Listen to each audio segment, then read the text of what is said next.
Can I pass this around,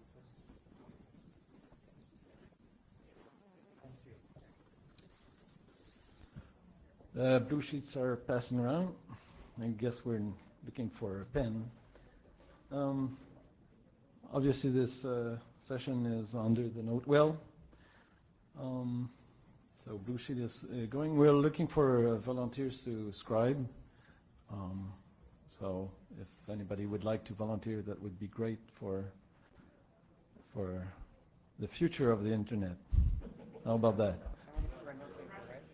I think there's a note taker one. Stuart, thank you very much.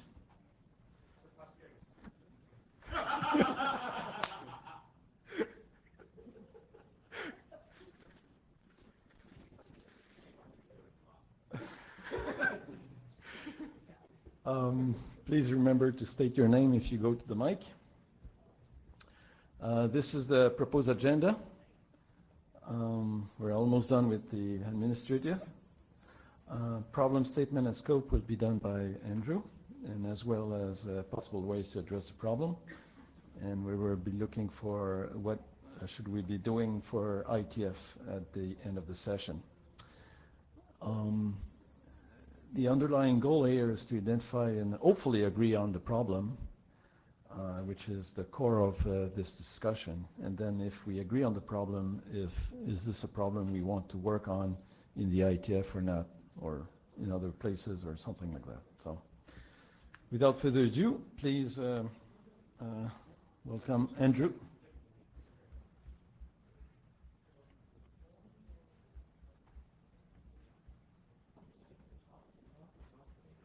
Yeah. Yeah, but I'm not chair of anything today, so that's good.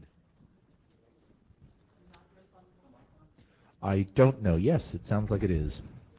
Alrighty, I put this draft together. I presume you've all read it, because of course nobody ever comes to these things without having read everything. With my colleague Asmus Freitag, who is not usually at IETF meetings, but he is active. He historically was active in the Unicode Technical Consortium the Unicode Technical Committee at the Unicode Consortium, so he knows a whole lot more than I do about Unicode. That's not hard. But we put this together, and he's also active right now at ICANN. He works on the label generation rule set for the DNS route. So he's intimately familiar with a number of these issues, but with a specific focus on the DNS. Next, please. So I want to emphasize this very much in an effort to try to make this clear, but short enough to be useful. I've talked somewhat informally some of the time, and I'll probably at some point, for instance, say character where I should say code point. I have a bad habit of that. Feel free to throw a rock.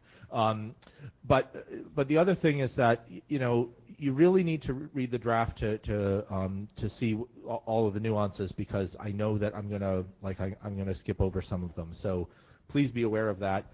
The other thing is that Asmus, I think I made a change to at least one of the slides this morning, and I'm not sure that Asmus agrees with that. So you can't blame him for most of this. This is my fault, although I think he agrees with most of it. Next, please. All right, so Unicode has a lot of abstract characters. How many of you know what an abstract character is? Okay, good. Right. So we're gonna talk about this in a moment. Anyway, there's lots and lots of them. Next, please. And it's important to recognize that the same abstract character can sometimes be encoded in more than one way. Next, please. It's not the case that things look the same are the same abstract character. Unicode does not work on glyphs. Next, please.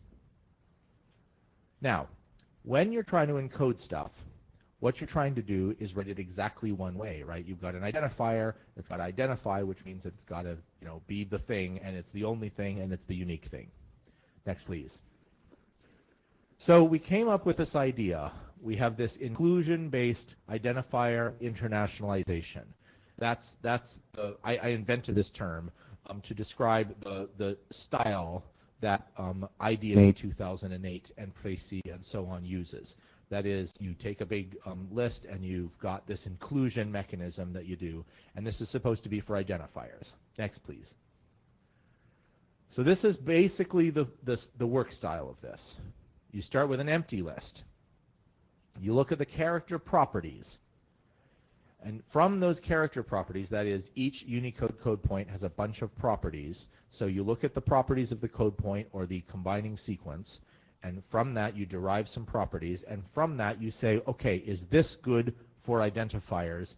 And identifiers in the IETF sense, because not everybody means the same thing by identifier. Once you've got that, you say, all right, this one is good for identifiers, so it's going to go on the in list. Otherwise, it remains out. This is the basic strategy for this I3 approach that we've got, this inclusion. Next, please. So these properties allow you to make decisions about code points. Each code point has various properties, the script, the directionality, whether it's a letter or a number or a punctuation or whatever. It's got all these kinds of properties. This is what we're doing to use this. One of those properties is whether the code point or sequence is in normalization form C. And normalization form C, you may remember, is decomposition and composition. So if you've got a combining sequence, let's pick an example, E with an accent, an acute accent on it. What you do is you take the E and the acute accent and you say, well, can we decompose this? Yes, it turns out you can. You take them into the two parts. So you've got the letter E now, the Latin letter E, and you've got the acute accent. That's the decomposed form. And then normalization form C puts them back together into the precomposed form, which is E with an acute accent on top. And that is in normalization form C. And you can get the other forms of this thing, and they are canonically equivalent. Next, please. Normalization forms, that is, the canonical, the normalization forms in general mean that the code points that you're comparing that normalize to the same thing are the same character in some sense. And for compatibility, it means that they're the same in some way. But for canonical normalization, it means they're the same abstract character. So fundamentally, the same abstract character, all of the ways of writing the same abstract character, they're all canonically equivalent to one another. That is the definition of the same abstract character in some sense. Next, please. This is a really important point. Characters that look the same are not necessarily the same. These two examples, the one on the left is ASCII, that's the Latin A. The one on the right is the Cyrillic A.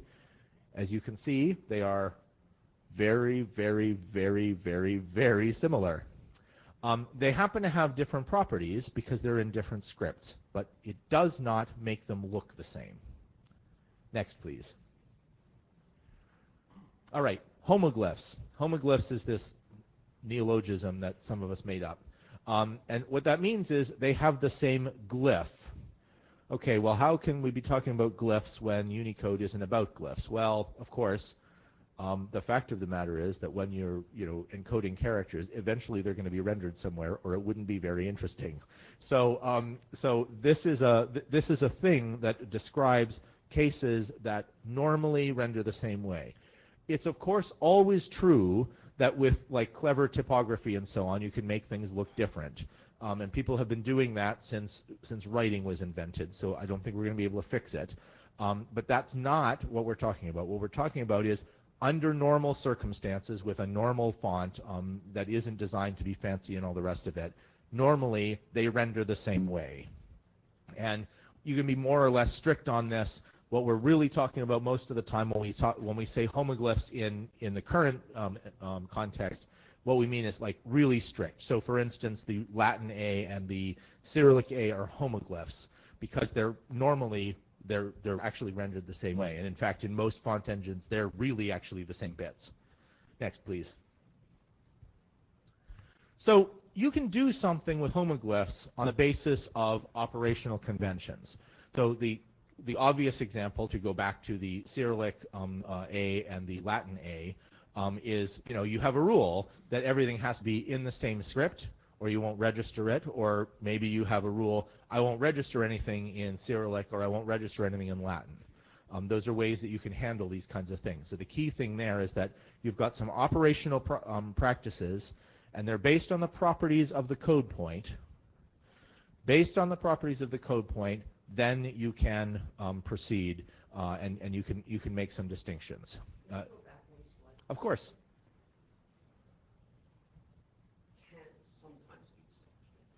Yes, they can sometimes be distinguished. And so in the example that I was just using, which is the A and the A, these can be distinguished because, they can't be distinguished when you're looking at them, but they can be distinguished because you can look at the properties of the thing and say, okay, well, this is a Cyrillic one. And because it's a Cyrillic one, then it must appear in a string that has only Cyrillic characters, or maybe only Cyrillic characters and numerals. Right? You could make a policy like that.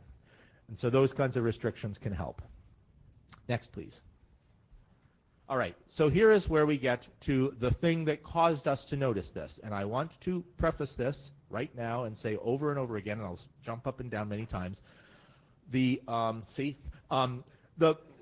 is not about Arabic, but this is the case that caused us to realize that we had the problem. So I want to talk a little bit about this history, but I don't want people to hear me saying, oh, Arabic is hard, because that's not what the story is here. On the left is a character that was added in Unicode 7. And this is the bay with the Hamza above. It's U plus 08A1 in case you are dying to know the Unicode identifier for it. That is available as of Unicode 7, but not before that. To the right is a combining sequence, the Arabic character bay and the Hamza above. And that's 628 and 654. And they combine, and they look like you see there on the right. So as you can see, these are, in some fonts there is a tiny a bit of distinction that you can see between these two things. Depends on what your rendering engine is like. Sometimes people have realized, oh well, they want to handle combining sequences differently, so they do. But a lot of fonts don't distinguish these things at all. Importantly, by the way, I will say, the font tables that are in the Unicode standard for version 7 do render these things differently. If you literally superimpose the Hamza on top of the bay, you don't get the thing here on the left in the way that it's rendered in there. You get something that is offset just a tiny bit to the right, as I recall. I mean, you'd have to look at it with a magnifier to know. But when I say strict homoglyph, some people say, well, it's not exactly the same pixels, and so it's not strict. Well, come on, let's be straight about it. So this is the one that caused the realization. Next, please. Now, initially we thought, that's just me, Olaf, if you want to move my thing. It turned out that there are actually quite a few of these. And at first, we thought, oh, well, it's this Hamza above thing. That's that, right? Because the IAB put out a statement about this, you might have heard. And we initially thought, it seems that it's got to do with this Hamza character, but then it turns out it's not that. So for instance, these two characters, the Ha and the Aleph, these are, I don't want to screw up the video, so I'm gonna stand still. Oh, good, excellent. You guys can be on. The Ha is a case that is not. It has a compatibility mapping, but it does not have canonical equivalence. So that's different from the first case that we had, where there is no equivalence at all. The bay with Hamza above and the bay plus the Hamza above, there's no equivalence of any kind. NFKC, NFC, NFD, all of them, no equivalence at all. This case here, there is a compatibility equivalence, that is NFKC matches, but NFC does not match them. In the case of ELF, which is next, NFC matches them. So it's not Hamza that does it. And now we've got this Bengali letter vocalic, it's double L. But this is a case, this is a combining mark that is precomposed, and there's also a way to write it with a combining sequence. And there again, we do not have canonical equivalence. So there's, oh good, I'm on now, because everybody wants to see my ugly mug. So this case is an example that is in a different script than Arabic and still displays exactly the same kind of issue. And the question is now, whether we've got a single thread going on here. Next, please.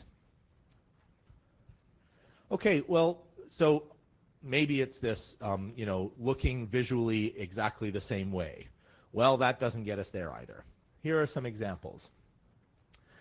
So there's this L with a cross on it, right? It's a crossed L. That's not a T, it's an L.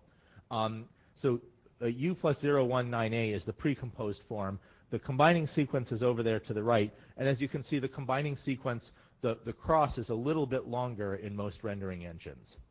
I encourage you to write only one of those and tell me which one you've got, because that'll work out for you. Down here, we've got another interesting example. This is the /O, right, which is used in some Scandinavian languages. And over there to the right, there's a combining sequence that you can do, which is the O with a, that's a short solidus, I believe.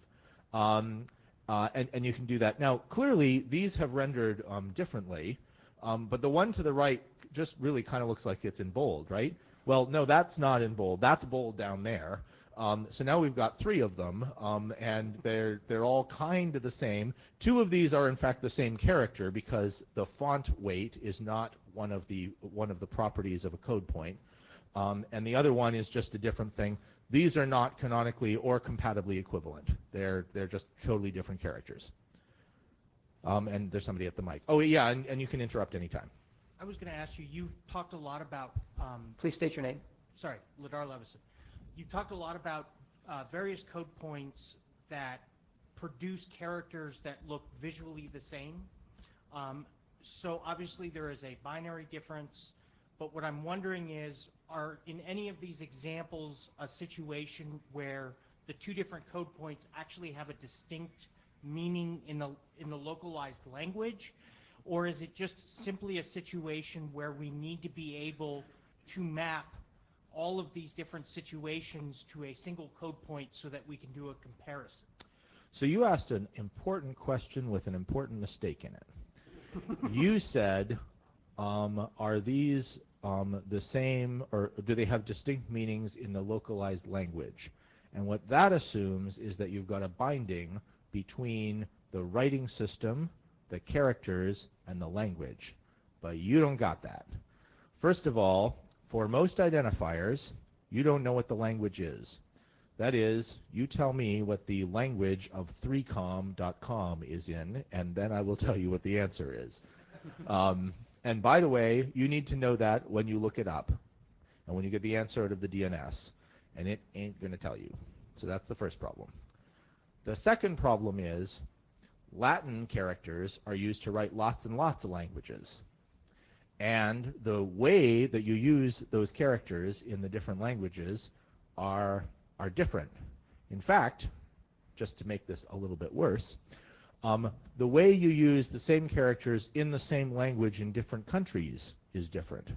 So formally, according to the Académie Française, the uppercase of an E with an accent on top is an undecorated E. In Quebec, however, according to the official office in Quebec, the official uppercase of an E with an accent on it is a capital E with an accent on it. So there are standards bodies for languages that produce different results for the same language depending on the locale. So you actually need to know like the location of the person who wrote this in order to answer that question. That doesn't sound to me like a good identifier. I think I'm glad you clarified, because I obviously didn't phrase the question to get at what I was asking, which is, if we were to eliminate one of these code points, would you no longer be able to express a particular word in a particular language? Maybe. Aren't you glad you came? No, I'm just glad this isn't my problem. one of the possibilities that we'll see later is that we figure out some means of doing that at least some of the time. So I'm going to try to answer your question in a few slides, if I can. Just to give you a little teaser, the problem is that in some cases that is maybe a possibility because you can do some fancy mapping, and in other cases, if you do the fancy mapping, it'll break stuff for somebody else. And I guess just one other comment. As you're going through, one of the other things that we need to be worried about is for characters that have different case forms, how do we normalize between those as well? Because I don't think there's anything in the Unicode standard for, as a programmatically, making a distinction between an uppercase and a lowercase character. And Oh, a yes, lot there of is. times we want No, there version. is upper and lower casing. The problem is that caseful doesn't work the way you think it does. Well, I guess that's what I meant. Right. Right. Hi, Andrew. Jeff Hodges. It's sort of like Ladar's. This seems to be begging a higher level question. I can't help myself. I'm going to ask. Is the problem that the different normalization forms that are specified in Unicode don't yield the same answer on trying to normalize between all these things? Is that is certainly not the problem. Okay. A different problem that you might be tugging on is the problem that normalization form C doesn't do what we thought it did. That is probably part of the problem, but I'm hoping that what we're going to get out of this BOF is an understanding of what the problems are. Okay. And also that there's more than one normalization form specified in Unicode, right? Well, that may be jumping ahead. So. But I think this problem is one where there's never an intent for them to normalize the same. Right. They're being treated as two completely different abstract characters that should not be treated as being the same thing. Right. They just happen to render the same. Just though, just to get a quick quick setting here, there are really only two different normalizations for these purposes that count, right?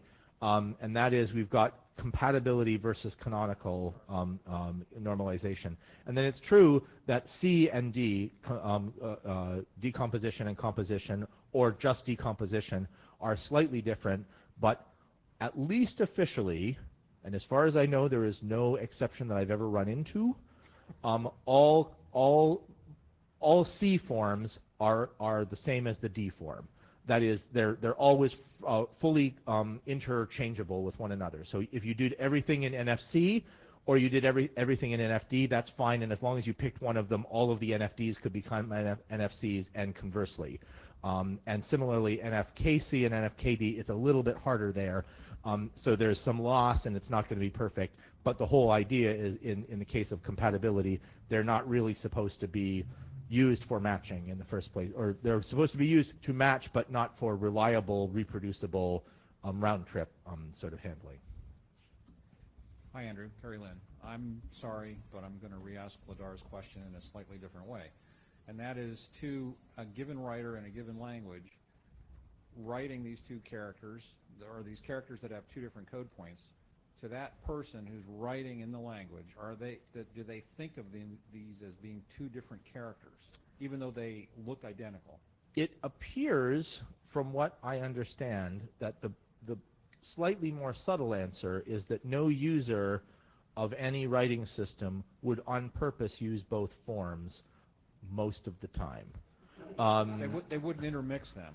Normally, they would not be intermixed. And it would probably be context dependent. Probably. Right, but the problem, of course, is that because you can't tell the difference, and because people could use one or the other, you still can't tell what it is that they should have written because you don't have the language that they were writing in. Got it. Thanks.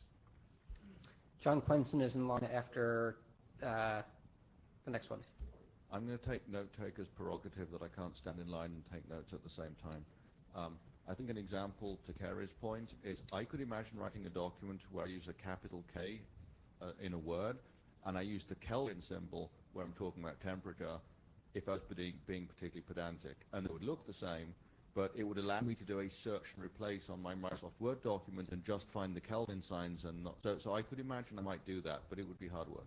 Right. That's actually an example where some of the normalization that we've done has worked, but it's actually an excellent example, and it does show that sometimes people do it. Oh, I think Clemson was next, or? John says, in some cases, they, meaning I think the names on the slide, not only render the same, but have the same name. Hi, Nabil Ben Ammar. So you have just said that if we remove one of the characters from a given script that we may be not able to write a certain words, Right. It's not exact. We are not able to write this language if we remove one of its characters, like the case of Hamza in Arabic. So how can we deal with it? Why removing one character from a language, from a given language, to solve what problem? Well, so I think that we're not talking yet about removing anything because we're not actually at the point of solutions yet. But what I'm trying to do is expose all of the problem first, and then the point of this is to get our problem statement out so that we understand the scope of the problem before we go on to say what the solution is. If you're referring to the IAB statement, the IAB statement was specifically saying, for right now, until we understand that is to say, until this BOF happens, could you just hold off for weeks, is what we were literally saying. That was the point, right? So the idea here is that we're trying to get enough room out of the enough room to understand what the problem is before we make any recommendation of any kind. And in the meantime, our initial naive suggestion in that statement was, this one looks like it's a problem and we don't understand it, so we need more understanding. Could you hold off for a minute? That was the only point of that. Joe Hildebrand. So you said that nobody who was intentionally writing things would ever use both of these in the same sort of space. And then you said sort of kind of except. And I just wanted to add another one of the kind of excepts there, which is attackers can certainly do that, right, and cause problems. So if you were looking for a sort of an easier thing to grab onto, if I was trying to register two domains in the same registry, then now we're at the problem. Yes, exactly. In the last one on this mic line is John Clemson, who adds, not only do you not know the language the person decided to write it in, but you also don't know which IME, or input mechanism, was used and what its properties are. IME being input method. So the way you type it, or... Tony Hansen.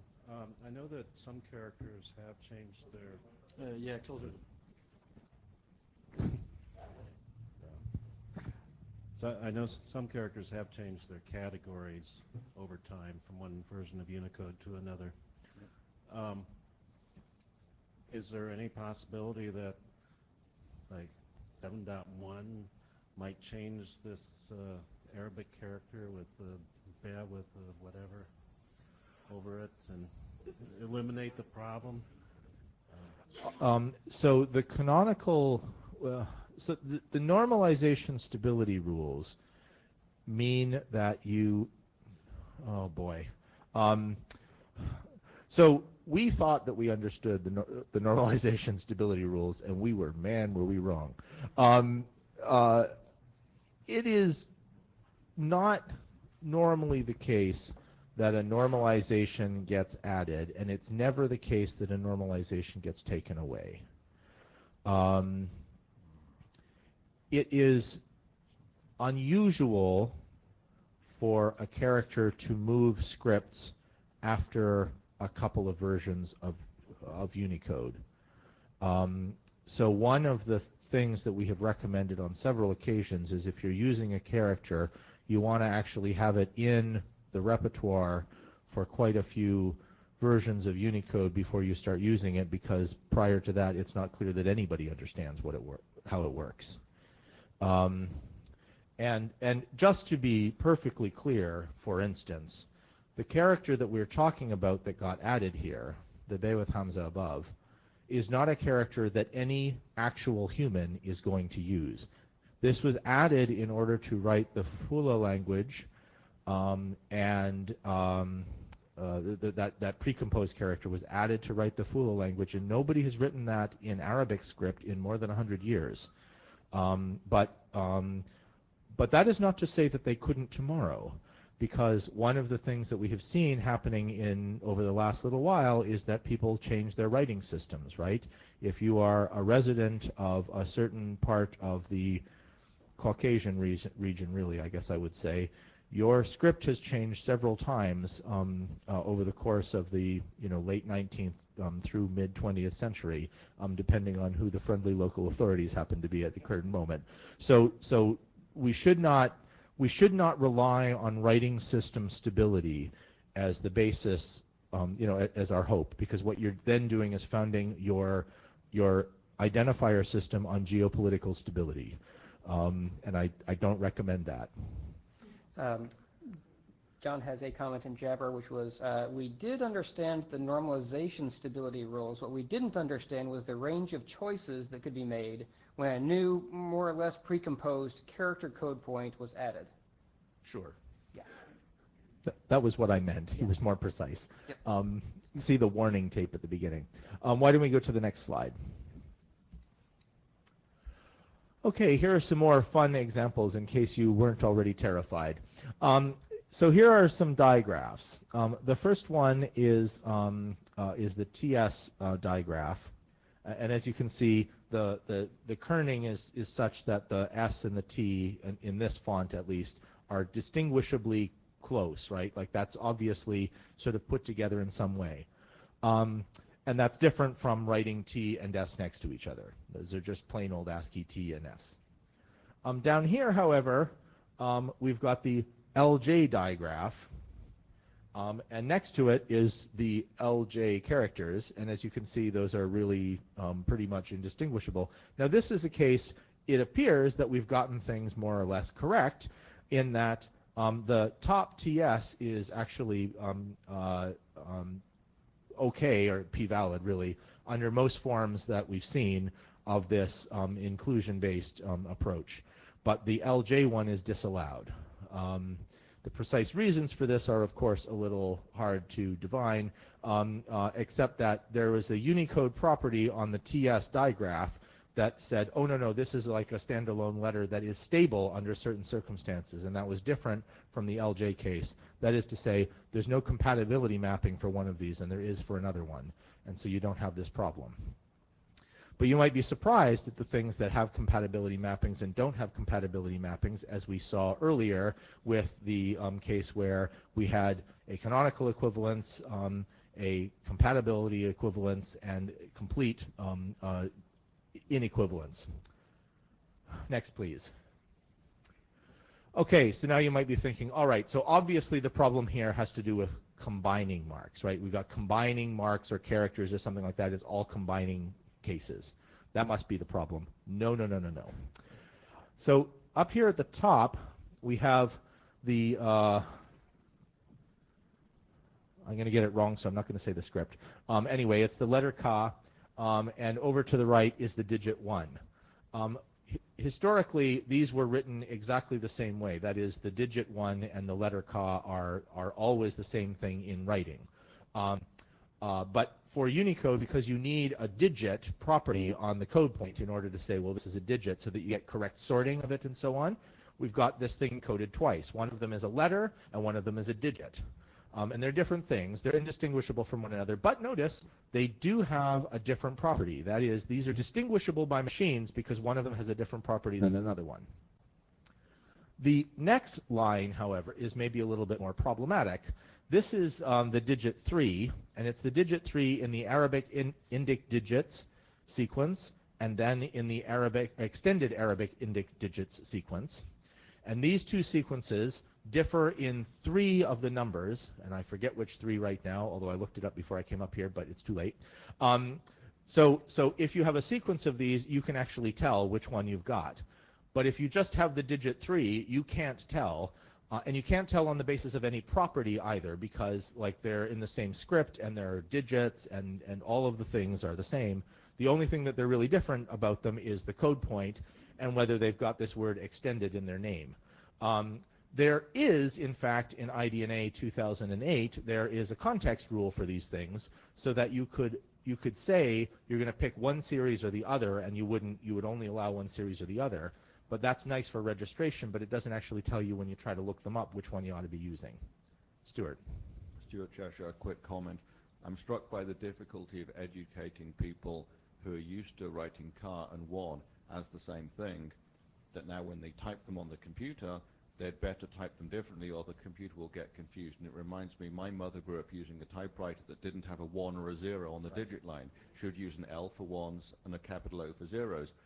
Whenever she would type on the computer using email, she'd use O for zeros and L's for ones, because that's what she was used to, and you couldn't explain to her you have to use a different button than you're used to.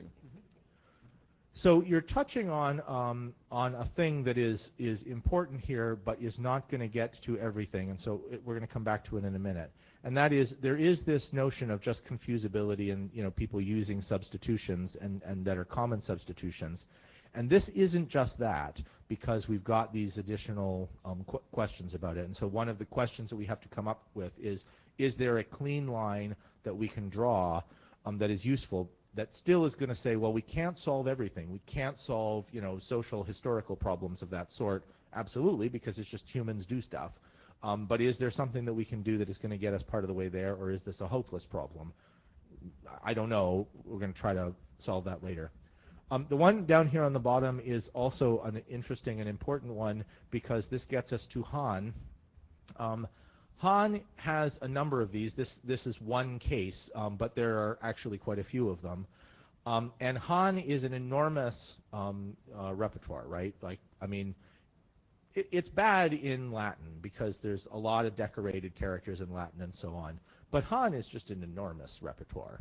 And you really... It's astonishing how, actually, given the size of the repertoire, it's astonishing how few of these there are. But there are enough of them that we've got the problem there too. And it's worse in some sense, because in Han the character is also a semantic unit. So instead of just being a code point that then maybe you can do something with fancy spelling tricks or something like that, you don't even have that ability, because sometimes they're going to stand alone. Sorry. So, as a Japanese, your name, please. Sorry, I'm Yuta Koiwa. As a Japanese, I have maybe this is another case actually, because for me at least, we can clearly distinguish these characters, because this one is the character to be enclosed, and the right one is the character to enclose something. So in if compared with the diagram in the previous slide, the diagram should be visible identically in the well-designed font, but this character should be clearly distinguishable in the well-designed font. So this, actually, I understand many of you cannot distinguish, but it's like it's hard to distinguish large I and lowercase l in the sans serif character, or digit 0 and capital O in the typewriter characters. So that's if such things are problematic, these are also problematic. But if you can distinguish 0 and large O, we can distinguish these, so it's not a problem. Actually. Excellent. Excellent. Hooray! Somebody just said that we've got a smaller problem than we thought. Next, please. John commented in Jabber, and I think you already said this, Andrew, but a sufficiently smart IME, or input editor, could deal with a COP problem by observing context, e.g. whether without numerals or other associated delimiters. Whether there are such IMEs is another question. I think this is the same thing you were talking about 3. So I think that that's true, but it's also the case that, for instance, we have identifiers that mix letters and numbers, right? That's right. And so, or NS1. We're going to have those cases if what we want are special rules for particular scripts for identifiers. That I guess would be a direction, but boy, that sounds like a long list. What's the expansion of IME? Name. Jeff Hodges, what's the expansion of IME? The input method editor is, or expansion, or there's a lot of, I've heard a lot of expansions of them, but I think of it as the way you input stuff.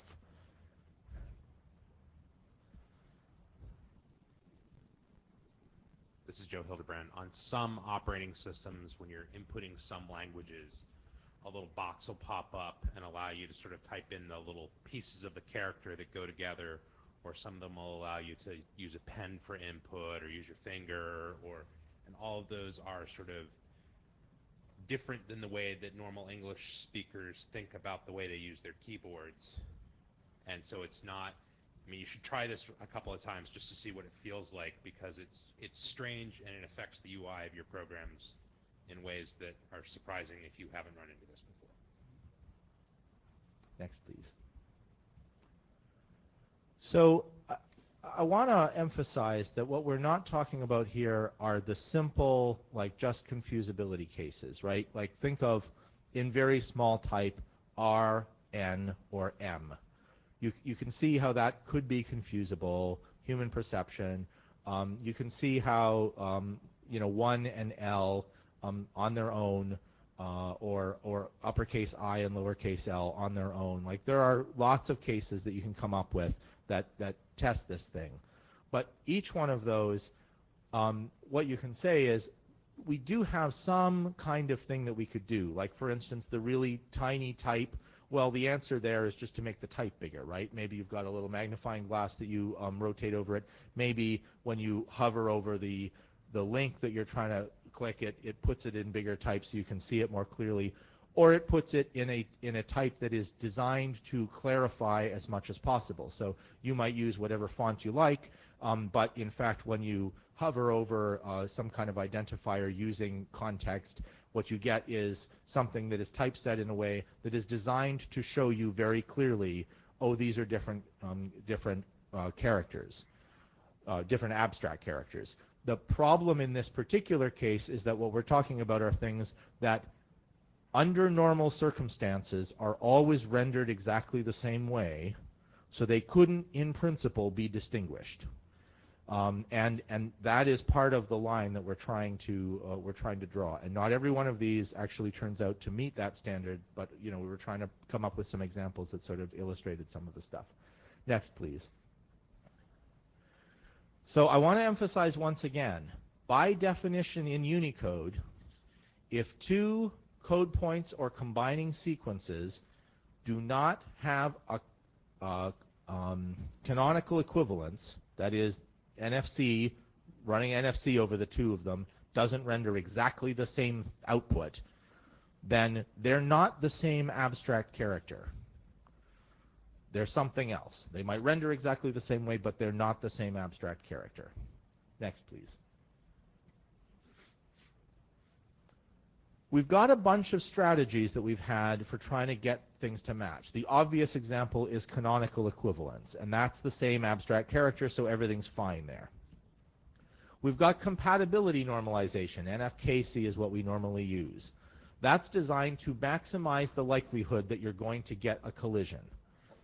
The whole point of it is, in fact, to increase the likelihood that you will run into something else that is close enough that maybe that's what you meant. It's not perfect, but it's pretty good. Then we've got mapping. And mapping is what we've been doing in a lot of the circumstances. And what this is a thumb on the scale way by which we say this thing and that thing, despite the fact that they're not the same, we're going to make them the same for some purpose anyway. And this mapping, we've been trying various things. This is there's an RFC that suggests a few things for that for IDNA 2008. There is a Unicode technical publication. It's a report, right? TR? UTR. I can never remember which they are. Anyway, that's 46, and it's a much more aggressive mapping approach specifically for IDNA, and it it in fact obliterates some things that were distinctions in IDNA 2008, but it is an attempt to maximize compatibility with IDNA 2003. Among other things. And so all of these kinds of mapping things, and we've got similar stuff for Précis, all of these things are really a kind of thumb on scale mechanism by which we're going to force stuff to match that actually doesn't. We don't really have a principle by which we build those things yet, though.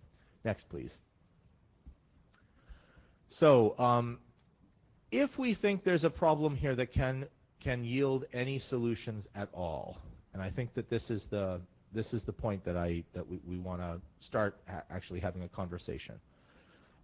There are basically, I think, 5 ways that we could go. The first one is just to say, well, now we've learned about these cases, so we got to find the ones that are already existing, which means really somebody's got to comb through all of Unicode. We got to do that one time. We find all of the problem cases, and then we cope with them somehow. So we say, okay, well, this is pretty bad, but like, you know, it's a corner case, we don't care. Or this one's like hugely bad and it's really stupid and we're going to have to like fix that. We're going to break backward compatibility in that case or whatever. Then the other thing we would have to do is disallow the new ones. So even though algorithmically as new characters were defined by Unicode, as those characters came in, and we get these new code points, and typically what they're going to be is precomposed characters, what we would say is we're going to disallow that one anyway. So this strategy would be, in the case of the Be with Hamza above, we would just say, even though that would be allowed, that would be protocol valid under our algorithm, we're going to disallow it anyway. So this means a large number or potentially large number of exception cases forever into the future, and also it makes it hard for some languages to get added in our identifier space. So that's really where the trade-off is there. I confess that I'm not hugely a fan of that approach, but I want to put everything on the table. Another answer might be we could decide that now this really is about combining sequences, despite the fact that we've got some examples where it isn't. And so we're just gonna disallow certain kinds of combining sequences, and exactly how we would fix that or make that up, I don't know. This seems not to solve the problem in the way that we would expect it to solve it. Nevertheless, this might be a strategy. We could adopt the ostrich approach, and that is we just say, well, this is a problem, and boy, it's hard, and that's a shame. And then we warn everybody, boy, you better be careful with this, and hope that it all goes well. I'll ask a clarifying question because we'll open it up and go through these after. This is the last slide here, so. All right. I'm going to talk about these different directions. That's the rest of the meeting after we finish this slide. Option 4 is basically to cooperate with Unicode to get one or more new properties that allow us to draw some additional distinctions, create some new derived properties, and thereby get a finer line. And I can report that people have told me, you know, the Unicode consortium might be willing to cooperate on this. So this is a live possibility. But in order to do that, we're going to have to do quite a lot of work to kind of, you know, whittle down exactly what cases we've got here. So that's part of the work that we would have to do, and it would have to be like a clear category, right? And I don't pretend that would solve everything. And then finally, the last thing we could conceivably do is we could just like fork basically from Unicode and try to maintain our own normalization form IETF that we maintain on our own with our own list of properties and so on. And you know, like this is a sort of bag on the side that we carry around forever. So those are all of the possibilities that Asmus and I have managed to come up with. It's possible that there are additional possibilities that we haven't thought of, and if you have a better idea, I encourage you to get it to us. That was everything that I have to say. Carrie Lynn, I think these are clarifying questions, and I apologize if the first one sounds like I haven't been paying attention. With respect to number 1, where you said potentially someone's got to go through Unicode, is this looking for glyphs that render the same but don't normalize to the same but are not abstract characters. They don't normalize to the same value. That's number one. Probably yes. That's probably what we would have to do. Okay. And with respect to number two, And just to be clear, so that's not just going through Unicode, but actually going through Unicode and all of the possible combining sequences you could make with it. yes, right, okay, Well, you want to get started tomorrow, right? yeah.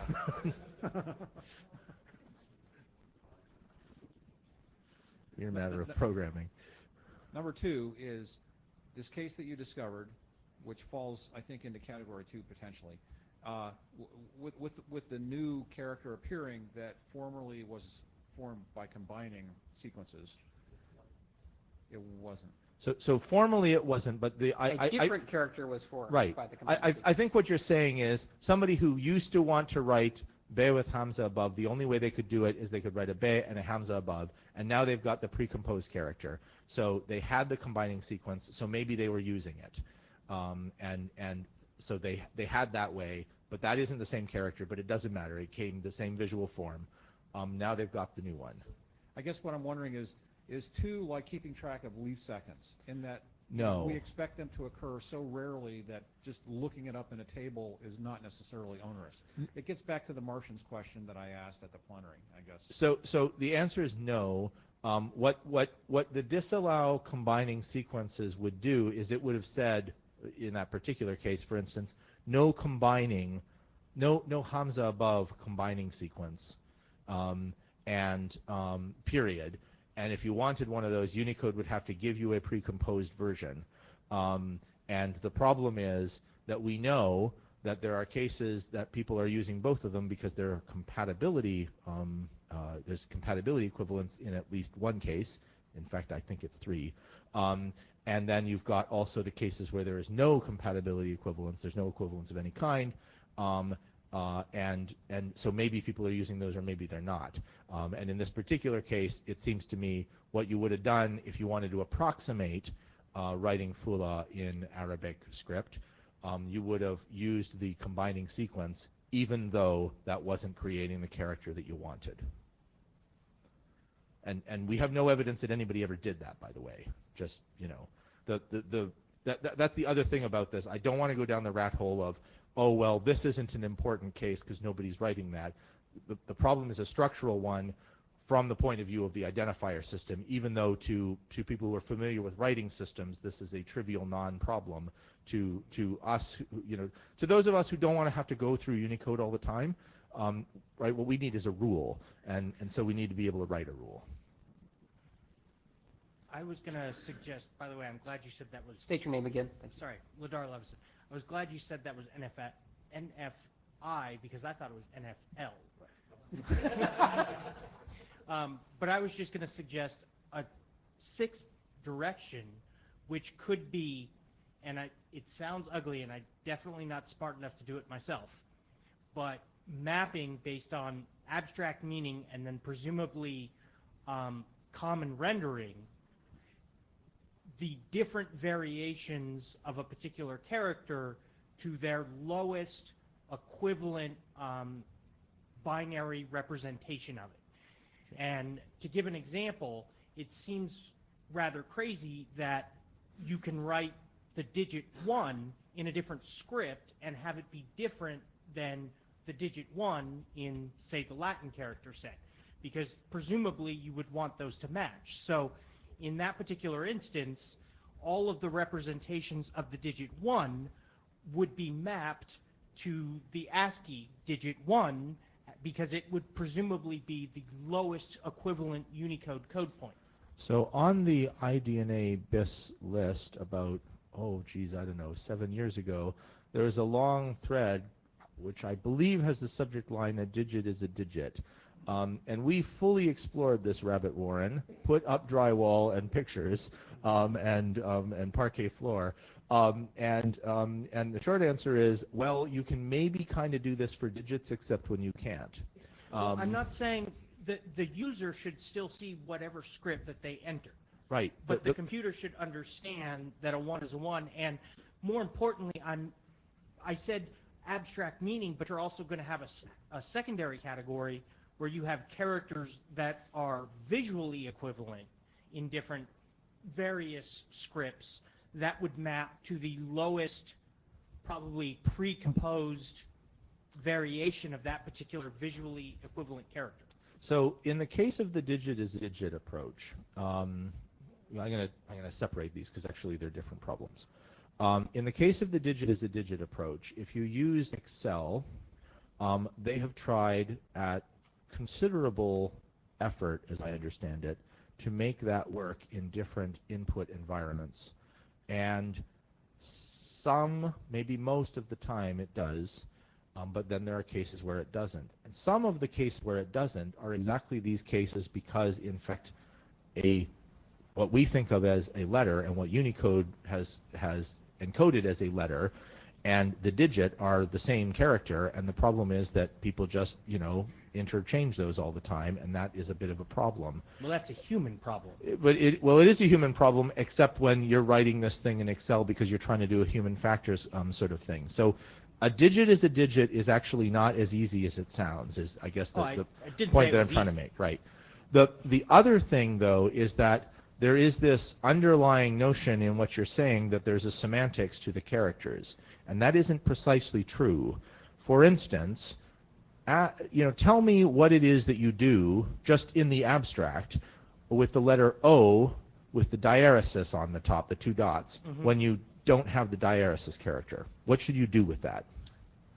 And it's funny that you brought up that example because I was thinking of the equivalent with the A. I don't speak very many foreign languages. I'm very much American. Right. So I have trouble understanding these issues, but it almost seems to me that that character should map to an O because from the use case that I'm particularly concerned with, you wouldn't want a user account where you have an O and then another user account where the only difference is that the O has the dialysis over it. Diaresis, thank you. Almost, no, never mind. Because those two could be confused, and of course the classic example that we all know about is back in the early days with TLS, and people would try and come up with variations of PayPal in different characters in order to confuse the people into thinking they were actually connected. And what I'm thinking of is in terms of encryption keys or things like that, if you look up an email address to get an encryption key for it, you shouldn't mistakenly get a different key because you typed it on one keyboard versus another. So I was going to respond to the O diaresis case, but I think somebody else who is more familiar with that particular character is going to do so for me. So a Swede with a character O diaresis, Henrik Levkovets. A Swede with an O with a diaresis will transcribe that if it doesn't have that character as an O. A German will transcribe it as OE. So you really can't handle it that simply. Right, and it gets worse. And do you want to stop people from having RN in their usernames because it can be confused with M and on and on? So it's not easy. And let's not rat hole on that. I got channeling to do here, so that's why I'm really up here. I'm Barry Leba, but I am channeling first Sean Steele, who said quite a long time ago, calling it an ostrich is a bit presumptuous, and I think it had to do with one of these saying that we put our heads in the sand.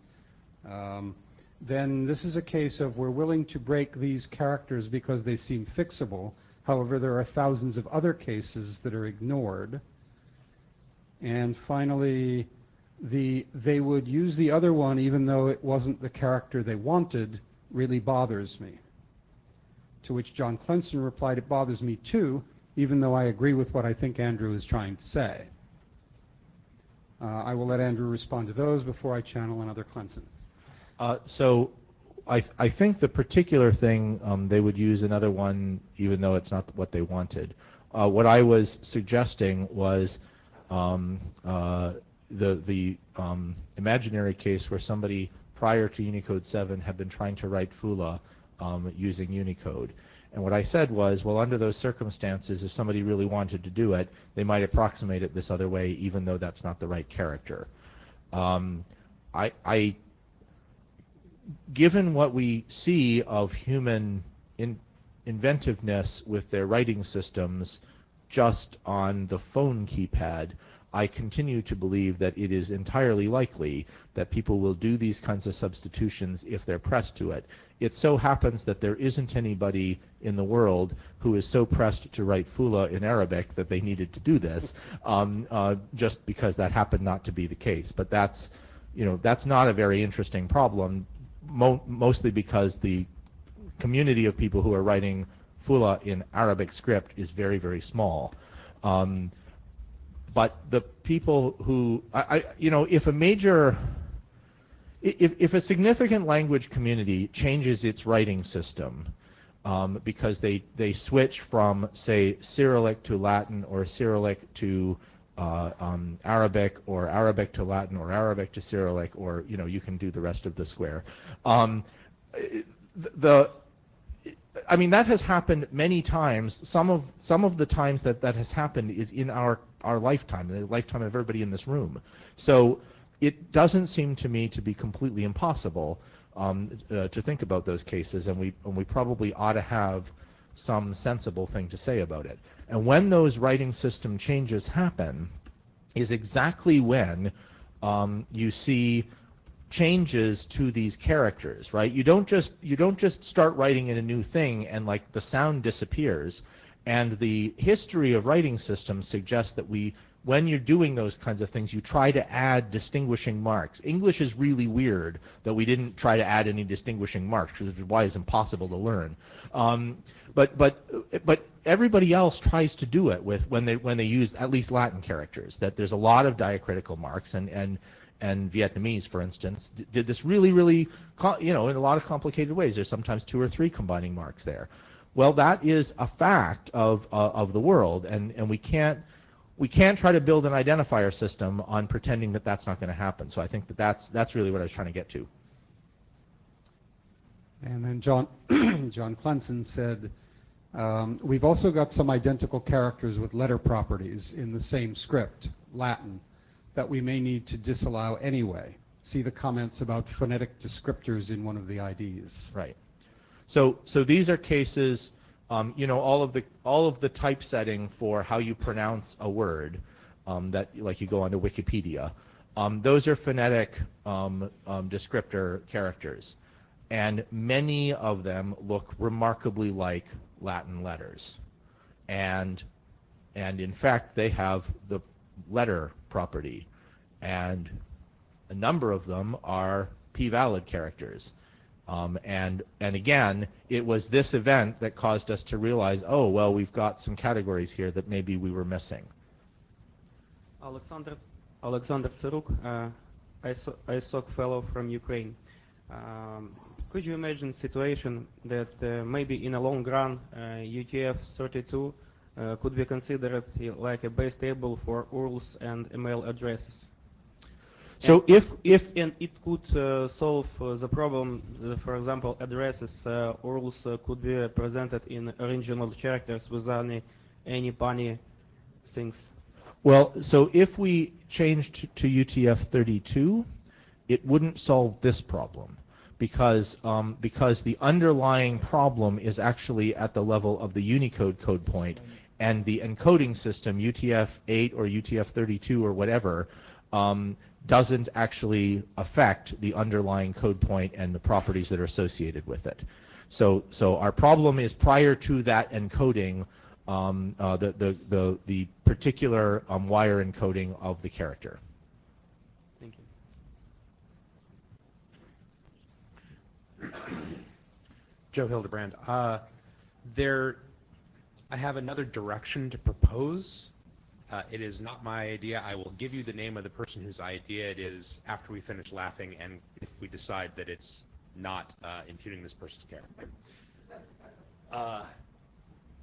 If all you care about is equality or confusability between 2 strings, then there is an approach, which is you pick a font and render them both and compare the bitmaps. that doesn't work for hashing and a bunch of other things that you want to do with these things. But if you have two strings that are in protocol slots, the full string, not just a character at a time, then you know what the combining marks are, and if you have a sufficiently interesting rendering engine at your disposal, this merely burns up tons of CPU and lots of memory. But you could say, hey, if these things are within n pixels where you got to set in n to something you wanted, we would. Barry said, what font would we use? And the answer is, I don't know, pick one at random. We'd probably use Nodo. Nodo is the answer. Right. So. Yeah, exactly. Well, I mean, I know this sounds kind of flippant, but I think that, Joe, you've just touched on one of the really important issues in this topic that I left out of these slides, and somebody suggested that I put them in, and I was like, yeah, but boy, is that a big hole. So, and that is the way that this entire mechanism is designed works character by character, or strictly speaking, code point by code point. That is, we look at a code point, and then we say, is this code point acceptable or not, yes or no, or is this combining sequence acceptable, yes or no? It either goes in or it goes out. And then you can put together identifiers out of the acceptable code points, and those are all protocol valid. And then subsequently, you might have operational rules about how you deal with the whole string, but those come at a different stage in the handling, and they're all policy. And somehow you've got to either get that policy out, or else you've got to have a policy authority who can enforce it. And if you notice in the problem statement draft, there's actually a discussion about what the context that you're working in is, because that's actually part of the issue here, right? Do you have an authority or not? Is it internet wide or is it local, and so on. There is an argument to be made that this entire strategy is broken, and that you can't actually do this code point by code point, and the only sensible thing you can do is to take entire strings and try to work on them. I don't know how to make a protocol for that, but if what we conclude is that this is not a sensible thing to do, then we have a much deeper and radical rethinking that we got to do. I'm terrified of that possibility, but I want to, raise it so that people have that at least as a thing that they could discuss meaningfully. This is Pete Resnick. Long enough queue that I think I'm still answering Carrie and Ladar, but I'm not sure if all the thoughts have gone out of my head by now. So Stuart gave two interesting examples. Back in the day, we used to type L for 1 and capital O for 0, and then we got two new characters, and so those started going into documents, and we could make the distinction that we couldn't make before. And you could imagine a world in which we used to not have a K for Kelvin, and then Unicode added that K, and magically now we can type a separate thing, even though they look exactly the same, for Kelvin, so that we can distinguish them. And the nice thing about each of those examples is they are distinguishable by property, even if they are glyph identical, pixel for pixel, no matter how big you make the font. That we can say, oh, K Kelvin, that's a symbol. K in the ASCII alphabet, that's a letter. Lowercase l, letter, 1 number or digit. All good. And the interesting thing that we sort of went, oh crap, was NFC seemed to give us enough properties to distinguish, so long as we were within a script, it's Arabic or it's Latin or it's whatever, it gave us enough properties that the things that we all would think of as really the same had different properties. And what we discovered was there's in the dozens but not hundreds range probably of characters throughout Unicode that within a script they are not canonically equivalent, they really do look the same, that users of the language might not probably don't distinguish, but we still, for identifier purposes, want to make a distinction between them.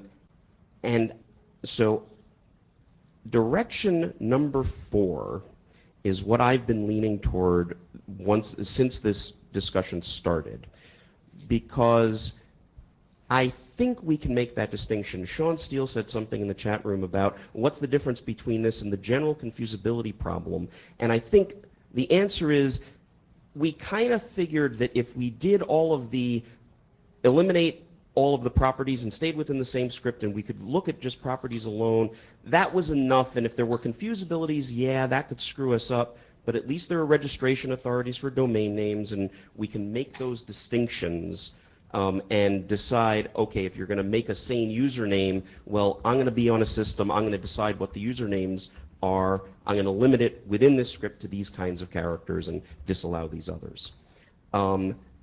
Solving the general confusability problem is impossible, but asking the Unicode Consortium, hey, something like Beh with Hamza above, there's something that made them go through the process of saying there's a distinction between these code points, that we need a separate code point for Beh with Hamza above. That distinction, is it a generalized distinction that can be encoded in a property that we can then sort of hang our hat on and say, since that distinction is being made, people in that script, in whatever particular region, are going to eventually make that distinction, and the Unicode properties will give us what we need enough to use it as an identifier. And if they can't do that, I think we're up the river anyway, and we're going to have to live with it, but I think us trying to attempt these other things is kind of insane. Just a quick comment. My name's Stuart Cheshire. Quick comment.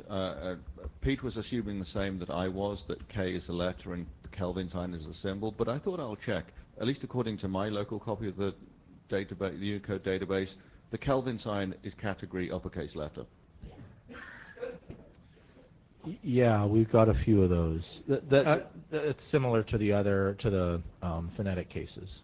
Chris Newman, a few points I want to make. First, I object strongly to the characterization of item 3 on there. I think the phrase "do nothing" should be deleted. I don't think anybody would say we should do nothing. And in fact, I think that's contrary to previous standards track work in this area, because IDNA 2008 has specifically established that there will be advice for registrars, and that will be revised over time. So if it said "do nothing more," would that? No, I mean, I think there are evolving advice documents that need to be written on this topic. Oh, okay. So what you're saying is the warning is not doing nothing. Exactly. Okay. So just to be perfectly clear, all that nothing means is like nothing to the protocol. But yeah, we could create operational advice.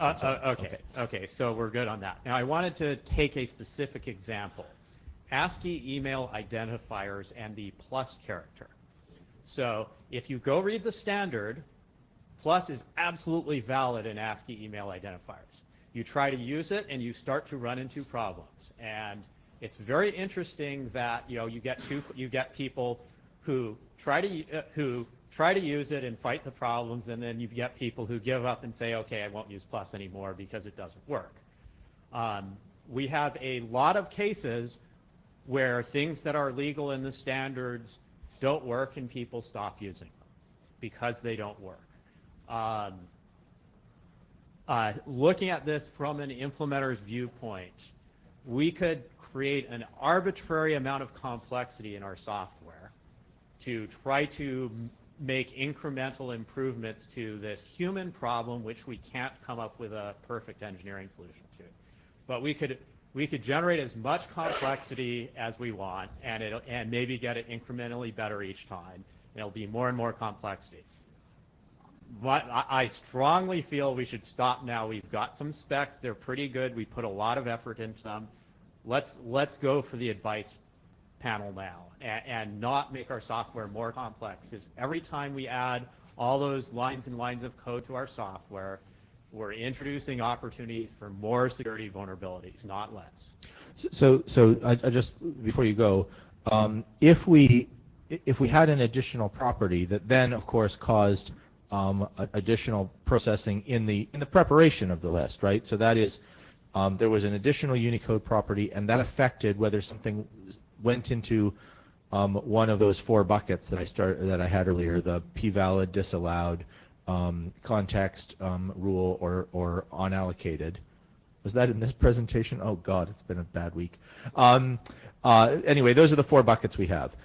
Supposing that we had an additional Unicode property that caused things to change, which category they fit into, that seems like it would have no consequences for the complexity of the software, but it would have consequences for the complexity of the processing in advance. Is that fair, or do you think that I'm incorrect about that? So it has complexity for the deployments. Okay. Because, okay, now you've got, so let's take Sassel, for example. We have some versions of Sassel, the old specs where there's no canonicalization at all. You can use free UTF-8. Right. Any characters you want is fine. Go for it. You know, that's been around quite a while.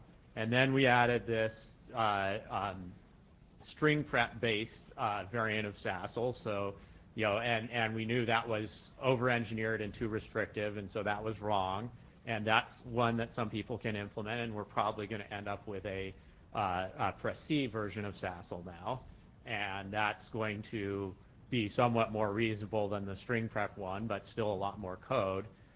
Now when you have software from these, now you can add a 4th one. So we'll have 4 different pieces of variants of software out there that do different canonicalization things to these identifiers. Well, no, what I was saying is that this isn't really a 4th one then, right? You're using exactly the same Press-C framework, and what it is that the results for Press-C would be different from one with not the new property and the ones with the new property, because the new property would give you additional information by which you could create a new derived property by which you would be able to tell, oh, I see, this one under the old rules would be p-valid, but under the new rule it turns out is disallowed. So I agree that's not going to make the software more complex, but it's going to make the deployment and interoperability situation Yeah, it makes complex. the interoperability worse. I agree with that. Nagnash, as an individual, 3 things. From Chris, I agree this is not good, and more versioning of all this stuff is bad, but I think it's just life, and I'm not sure. In that list, I don't think, I cannot think of doing 1, 2, 3 really. The only way I can think we should go is for, hopefully with the help of Unicode people. The other thing I would like to say from earlier discussions is, if we go into the Unicode table, people should be aware that the description on the right of a code point is just a comment. Therefore, that description could be, there could be 2 code points with 2 same descriptions, but they are not the same character, abstract character. So if you start doing this, this is not enough. We need to go dig into every Unicode discussion about every character to understand what that means. Yes. Sean Steele, sorry, screen just moved. Lots of these identical things depend on the font. Even when the font makes them identical, it is reasonably easy to find a font designer that chose a different direction. Let's see, I'll just do them in order. John Clenson. Pete, if those phonetic descriptors counted, it probably is hundreds, but not very many hundreds. Sean Steele. So is bundling / blocking an option? And I don't know what that was in response to.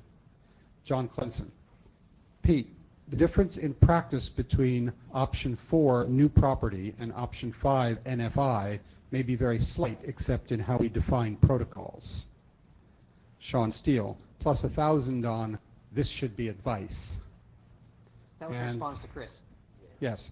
And then 2 more by Clenson, especially to Chris. As someone who continues to use plus in email addresses, please see the distinction between coding artifact and actual character differences that I made on the Lucid list.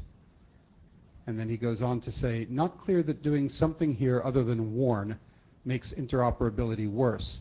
It might actually make it better because of that same user, different device, and IME can yield different strings problem, resulting in unexpected non-matches. And finally, Sean Steele, bundling/blocking would be a direction. So the bundling and blocking, does everyone understand what that means? All right, so very quickly, one of the things that we have discovered with iDNA is that there are things that are at the string level. It's just important that they somehow resolve the same way. And so what we do is we create a bundle of names that are all somehow allocated to the same person or the same quote owner, the same registrant. And then they can, you know, keep them together in some other administrative way, like they, you know, make them all the same with resolution paths, and they set up their HTTP servers to their web servers to make sure that they're all the same, and their mail servers know that they're handling the mail for all these different names and so on, because of course, like, the internet configures itself, right? There is this idea that you could do that bundling, or conversely, and in particular to deal with security issues, you could say that if such and thus string gets allocated, then these other ones are automatically excluded, you know, by virtue of that. So just for instance, if you have a call with an accent on it, then the one without the accent, you know, maybe goes to the same people.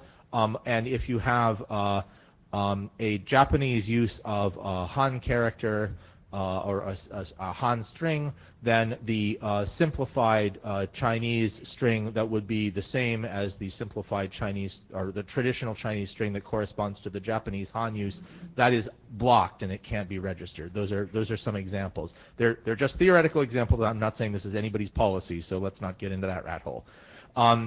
The idea of this depends on two things. It depends on a pretty competent administrator of the repository into which you are registering, and it depends on a protocol that uses registration authority.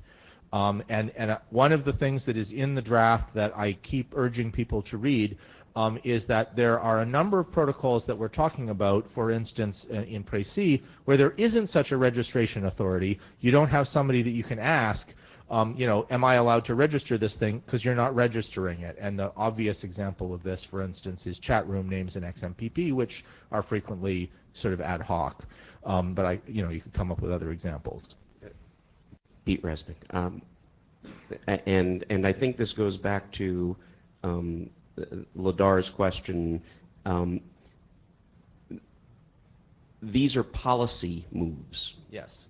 And to a certain extent, they become equivalent to the mapping document that we've got right now, which is there are some things you can do to be helpful for a particular use of the protocol in this policy space. You do this set of mappings. Originally, with IDNA 2003, we used NFKC to do pretty much what Sean was talking about earlier, the digit-to-digit thing, because it does that. It maps them all together, and you get one, although not in the greatest way always, and not in a way that we could use them reliably as distinguishable identifiers. So what sparked me to get up was Chris's comment about 3, and then Mark's response. This falls pretty well. I think I'm in one of these disagree but violently agree with Mark. I think we've got to do 4, but if 4 fails, if there's just, as John was saying, there's problems with, is the Unicode Consortium going to be able to give us a canonicalization or some sort of equivalence, but not canonical equivalence that we can work with? If that fails, I think we do go to 3 and do exactly what Chris is talking about, is for any particular protocol, there's going to be these ways that you're going to either have to deal with it by policy or warnings or just some sort of implementation advice, and that's all we can do. I think John may have thought that 5 was 4, but that the Unicode Consortium was going to come up with NFI, and I think you described choice 5 as we do it. And that's the thing that I think is nutty, that we as the IETF should not be walking the Unicode tables and trying to come up with our own set of equivalences. I know that asking the Unicode Consortium to do that is hard and may be problematic because we've got to get them on the same page with what problem we think we want to solve, and we have to agree on what problem we think they're solving. But I think having us do it is really an uphill battle for every new version of Unicode we're going to encounter.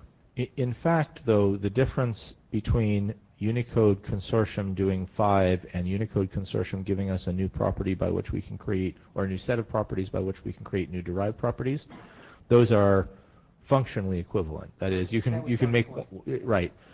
So the only way that 5 is a distinct option is if we are doing it on the side because we don't have enough collaboration with Unicode to get such properties. I'm not suggesting it's a viable option, but it is one of the ones that people have discussed. Dave Crocker. So I guess it was about 35 years ago I had a spinal disc problem where the only way I could be comfortable was lying down just so with my head tilted just so and twisted just so. And in that position, I was fine. There was no problem. A neurosurgeon could fix my situation. There's no one that can fix this situation. But it's a similar requirement for contortion. This is a topic that's been dealt with here for 25 years at least, and it has gotten worse, not better. The handling of it has gotten better.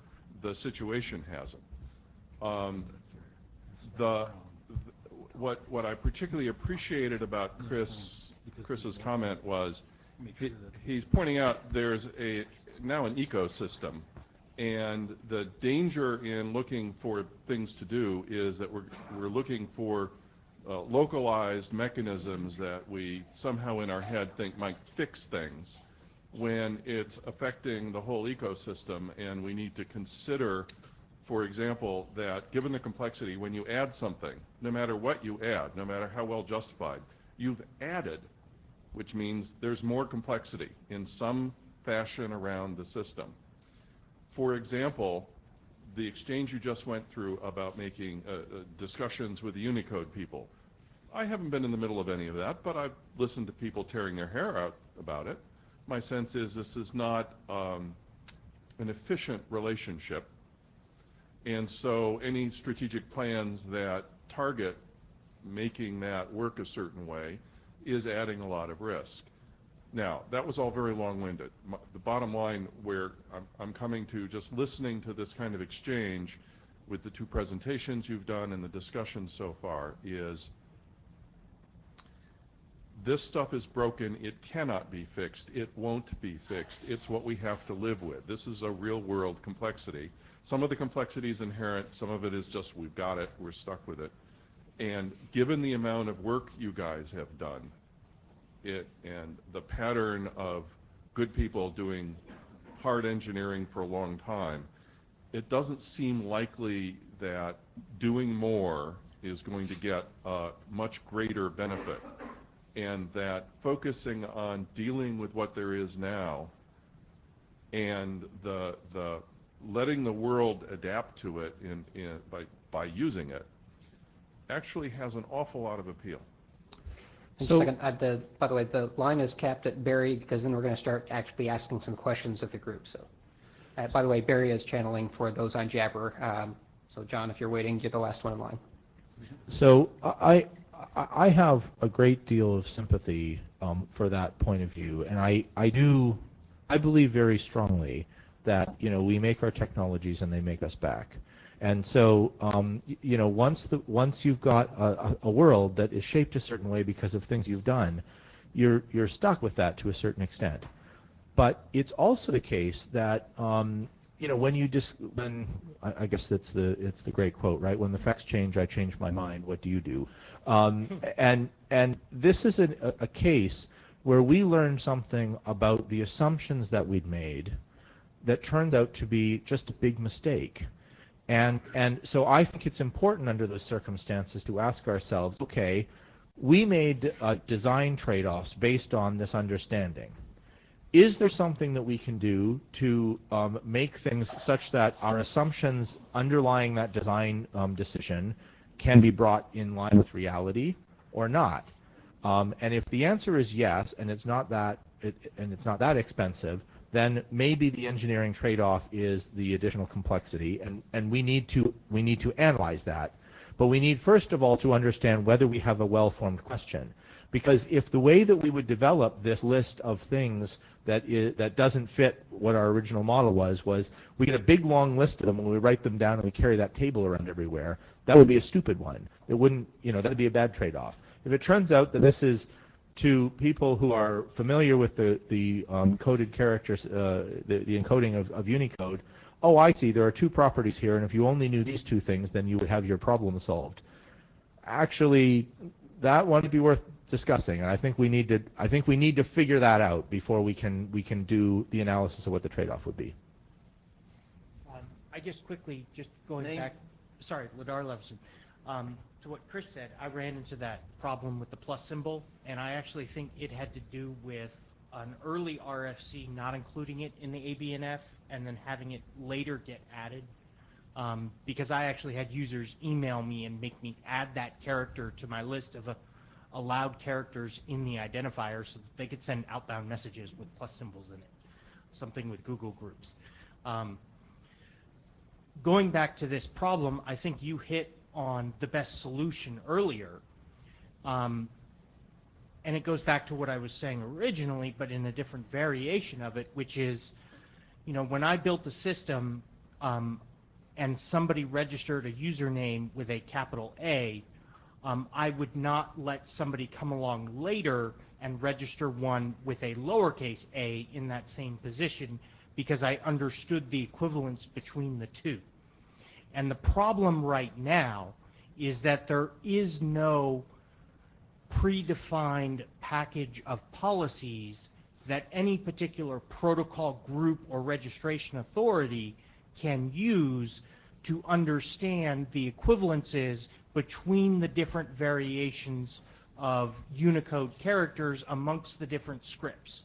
And that's the real problem. I can't just say apply NFC to a string and then see if you have a matching string in your database before you allow a registration.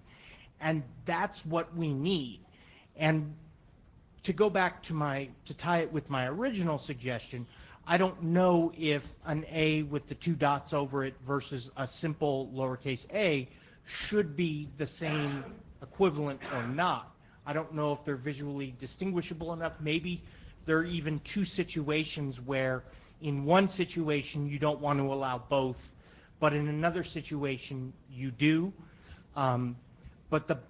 So maybe there needs to be two variations of this, but the bottom line is if the user enters the A with the two dots over it, that's what I want to show them.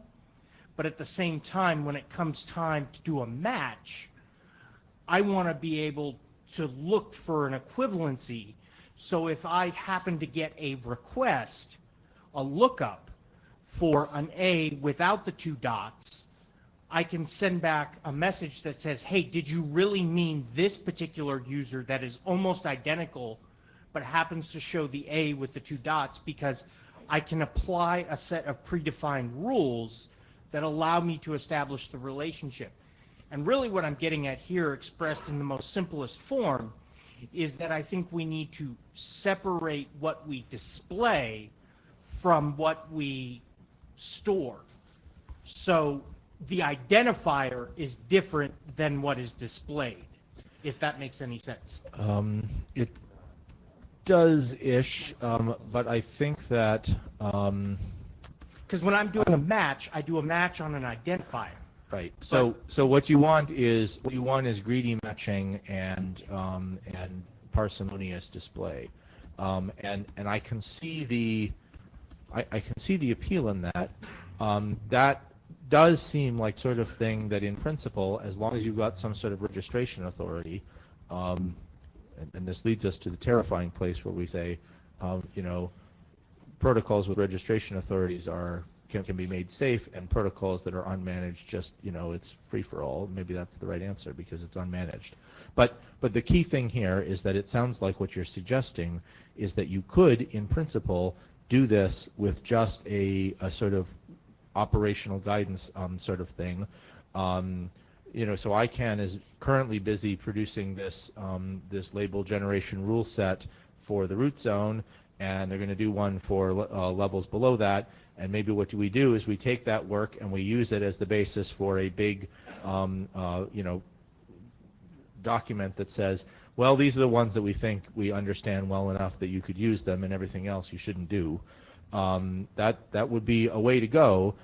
It does have this disadvantage that, you know, maybe you don't understand what you're doing there and you're going to allow something anyway, but the odds it sounds of like you're saying that would work. The odds of them making a mistake are a lot lower than the odds of me trying to do it and making a mistake, which are arguably very high. Well, so yes, and also, of course, if everybody uses the same set, then you've got some conceivable probability that everybody will be using the same. Independent of a registry or a protocol, it's a problem that needs to be defined. Could be. And once you have a common set of rules, they can be applied in different contexts, and people understand because you have a deterministic outcome.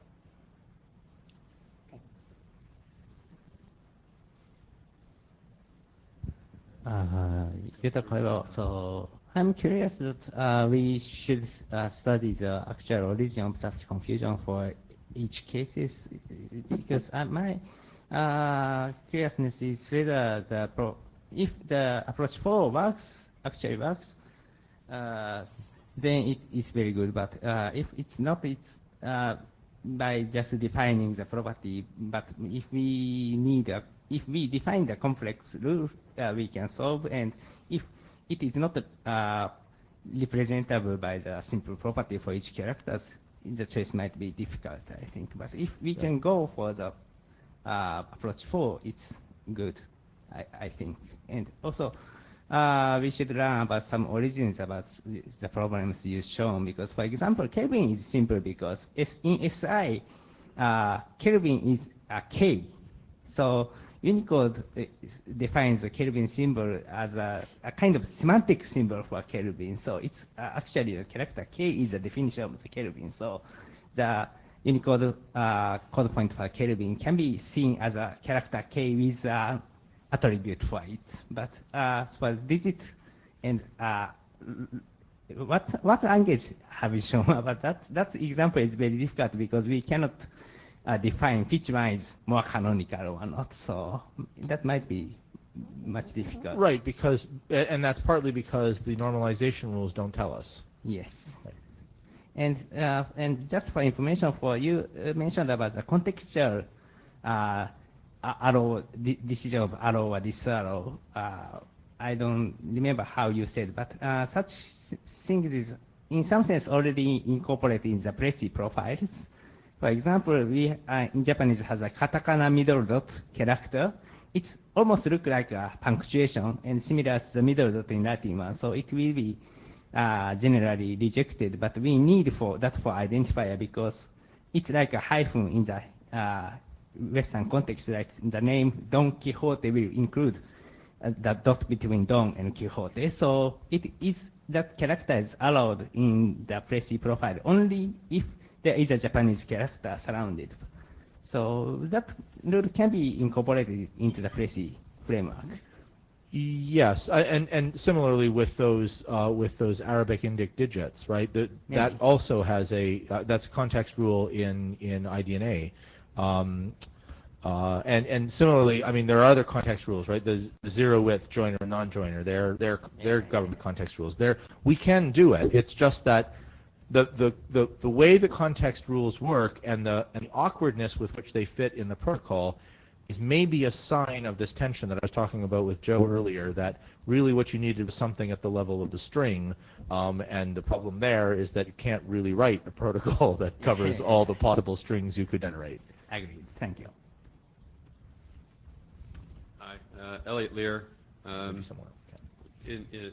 When Ladar was talking, I was thinking in the department of Yes, I Want a Pony, I would love to have all of the homeographic equivalencies worked out for me. But that's not why I got up here.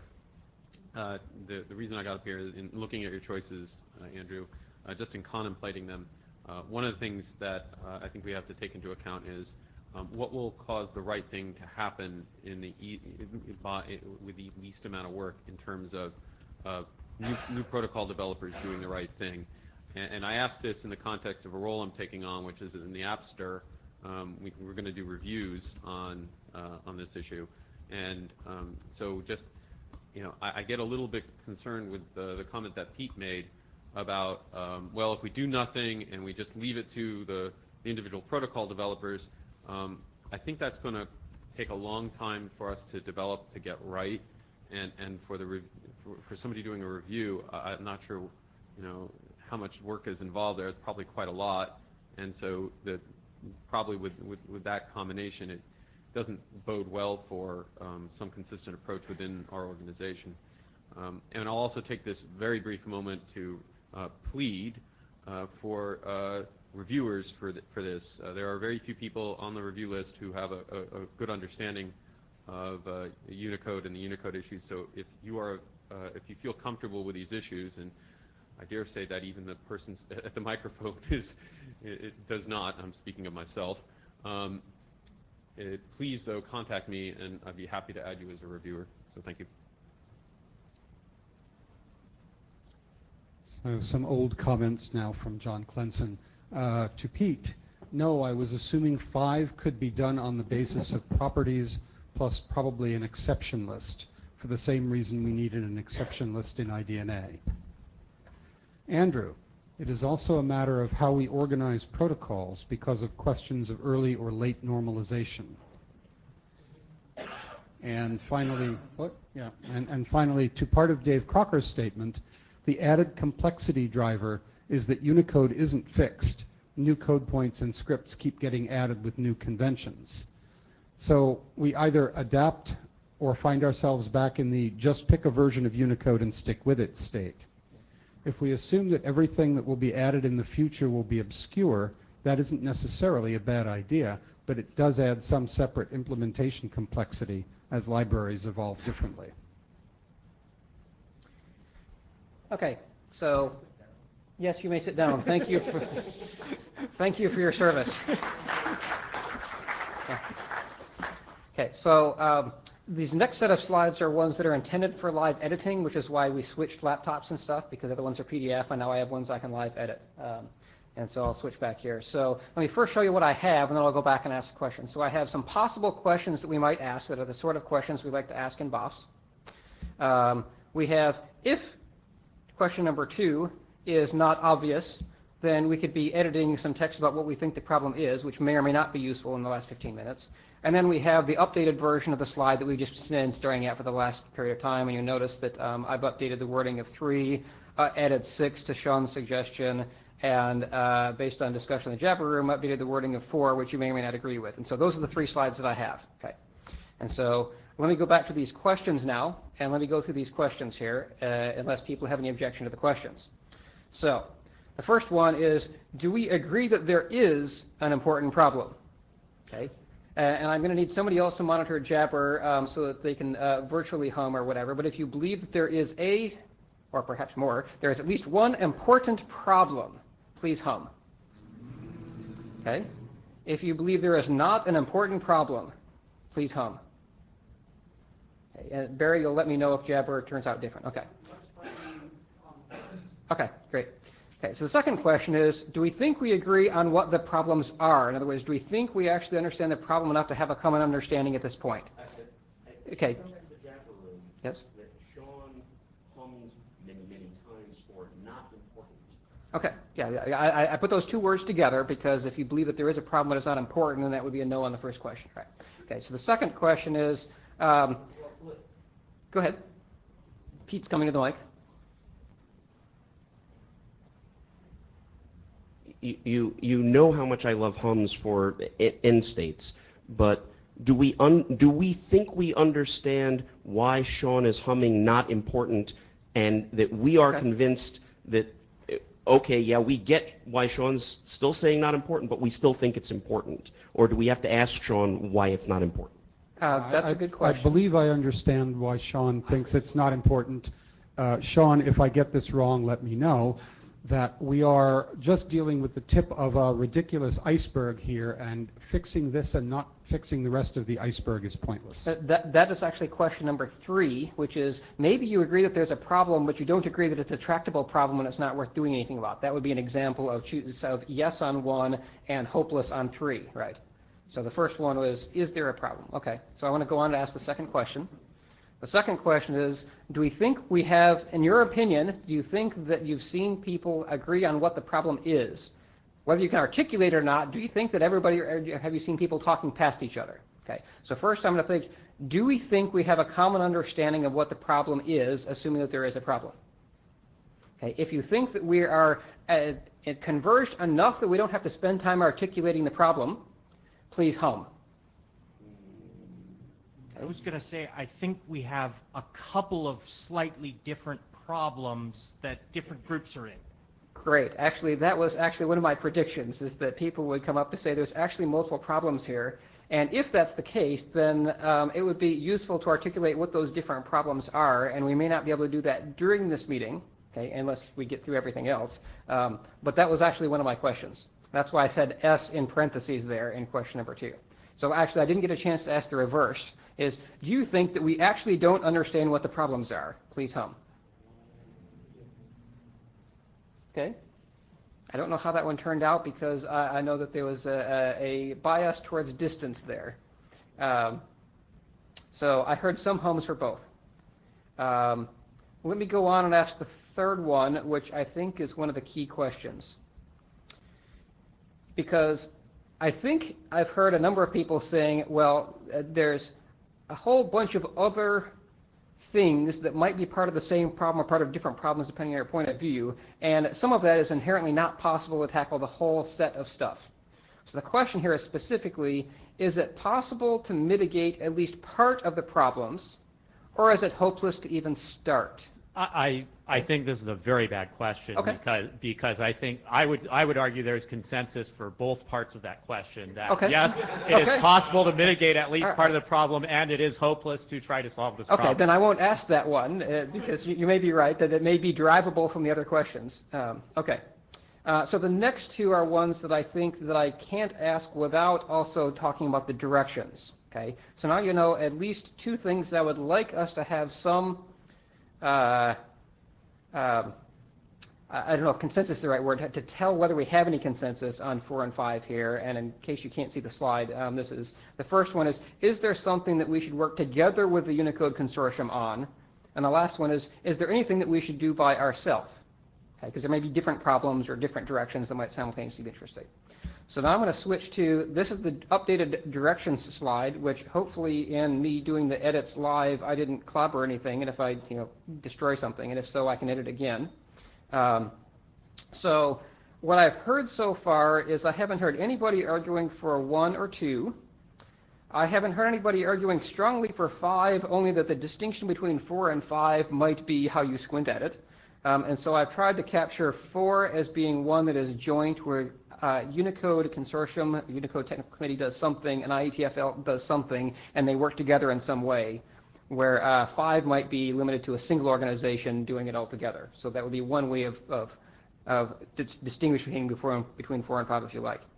Other than those, I've heard people arguing for 3 and 6 you might think of as being a subcategory of 3, depending on how you think about it, and 4 and 5 are different things. So in other words, I've heard 1 3 and 6 bundle of stuff, no pun intended, and 1 4 or 5 bundle of stuff.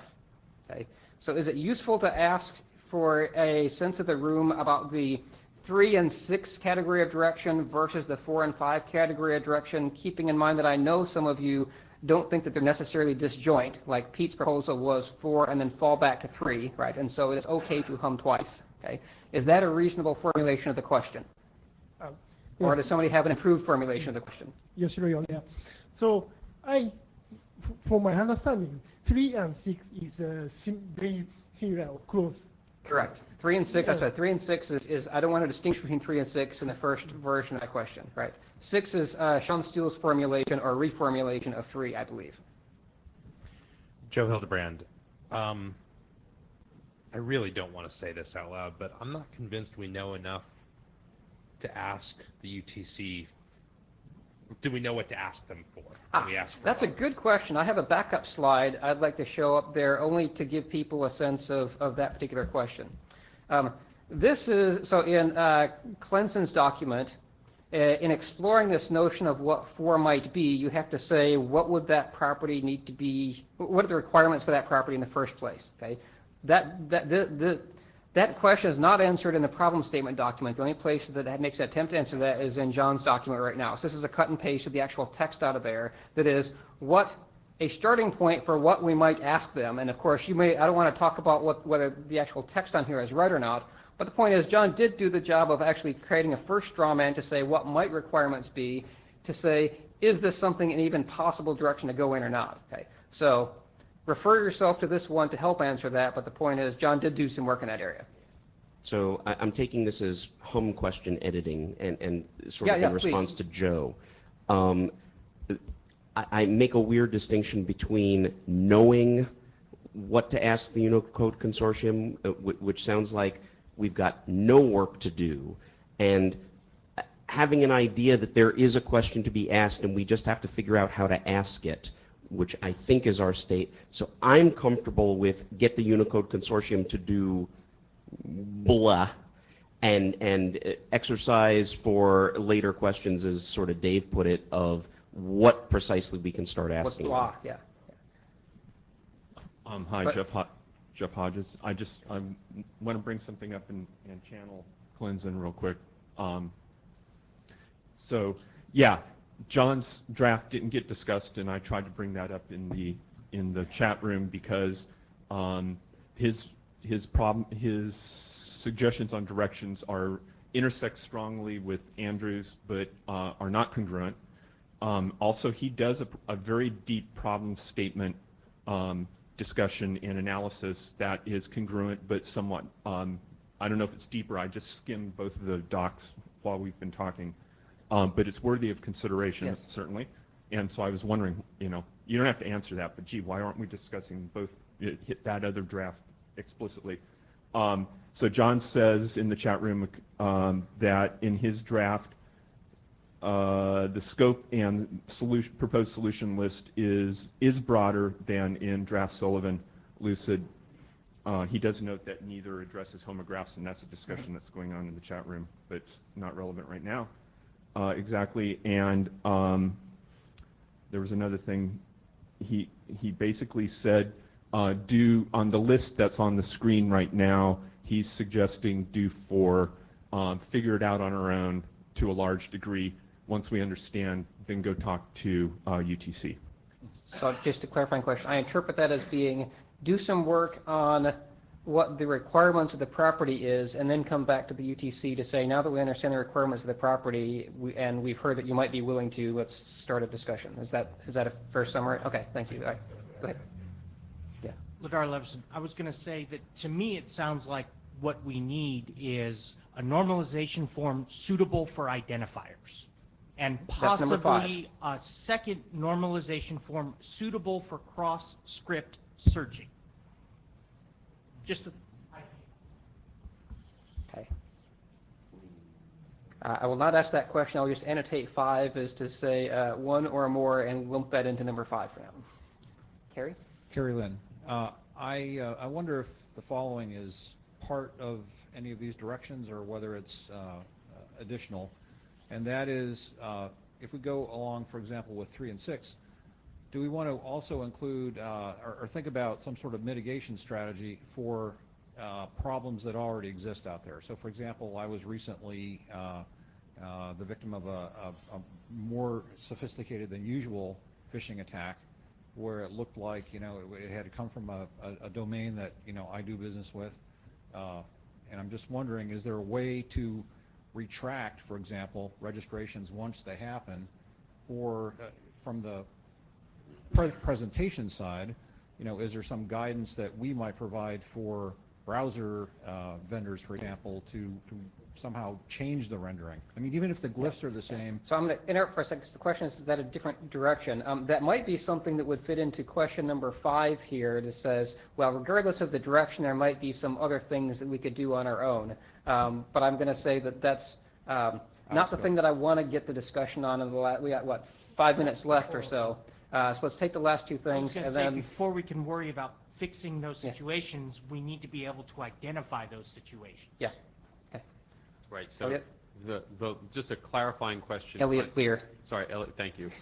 Thank you, Dave. There, Elliot.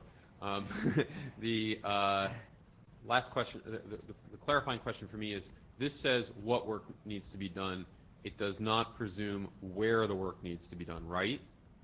Except for my annotation number 4, sure, to put that in, and you could ask me to take it back out. Take it back out. I think this has to be done as a collaborative effort between the IETF, UTC, and maybe even ICANN. So 4 and 5 are both collaborative. We figure out the who as we go, but it has to be collaborative. If we do this in isolation, we get right back to where we were. Okay. So what I've I don't know if I have the right impression on it, but the impression I've got is the sense of the room. I haven't heard anybody actually objecting to Pete's formulation that you might be able to do 4 and then fall back to 3. And so maybe I'm going to ask sort of 2 different directions here, and you're allowed to hum twice, and I'll ask them both in both directions, right?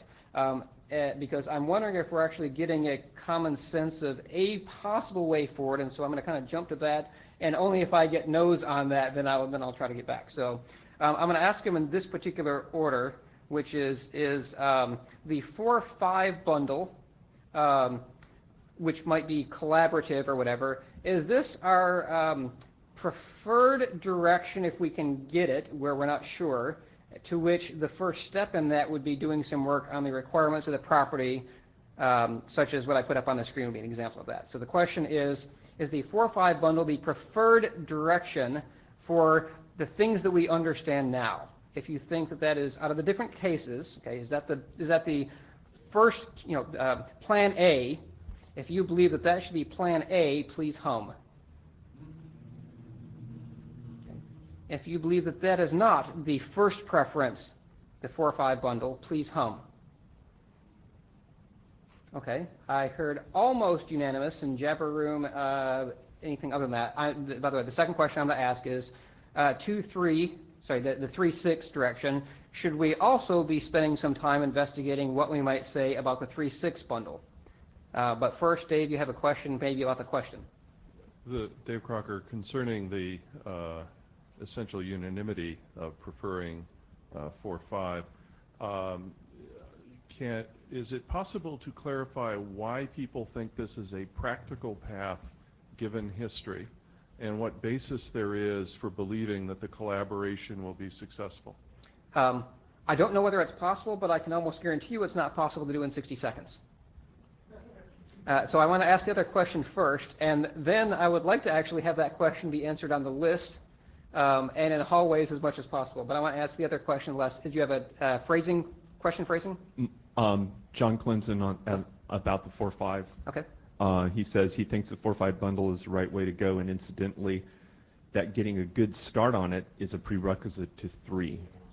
Okay. All right. That's actually a good rationale for you saying the first step is to do some requirements work. I think John made this point in the Jabber Room too. Sean Steele notes we did 4-5 in IDNA 2003 and it failed. Yeah.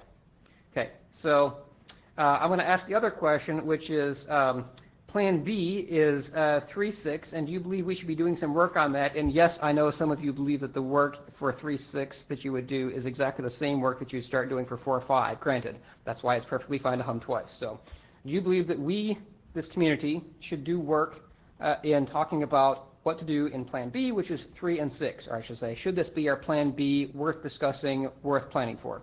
Please hum if the answer is yes. If your answer is no, please hum. Okay. Again, I did not hear unanimity. And if there's anybody that wants to strongly state a technical point that we have not considered, that's why they hum no, please do so. Otherwise, I'm going to consider this as the BOF, the end of the BOF. Last. Yeah, the summary was the 4-5 bundle was the preferred direction, potentially falling back to 3-6, and we should simultaneously do work for that, and it might be the same work that we're doing for the first step. Any word from the AD? Any other? Okay. Did everybody get the blue sheet first? Okay. And then the other, yeah, okay, yeah, everybody but Andrew. And then the question is, that Joe suggested, are there people that want to sign up to contribute to this effort, by this effort meaning to do work on the 4-5 bundle and or the 3-6 bundle? Okay, this time I'm asking for hands, not hums. Yes, okay. And so if the note taker can capture, I saw at least Andrew, Pete, sorry, I can't remember your names. Okay, Alexander, yes, and your name, I can't remember. Francisco. Sarmat. Thank you. I can't see you in the very back. Yeah, that. Yeah, we will ask again on the list on the Japper room. Right. Okay. Stuart, were you able to capture some of those names? Tony Hansen. If Stuart didn't just say your name, please come up to him afterwards and give him your name so he can at least attempt to spell it correctly with his input method editor. Thank you very much. It may have ones instead of L's in your name, but you know.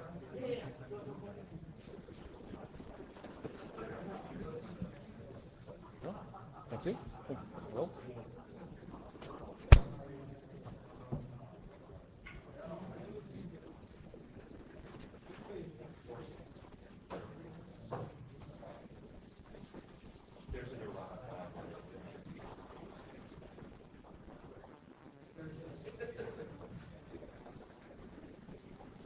He only said. Oh wait, what is it? No, I'm pretty sure. I'm pretty sure there's an errata file. The other thing I was checking, there was a 71 8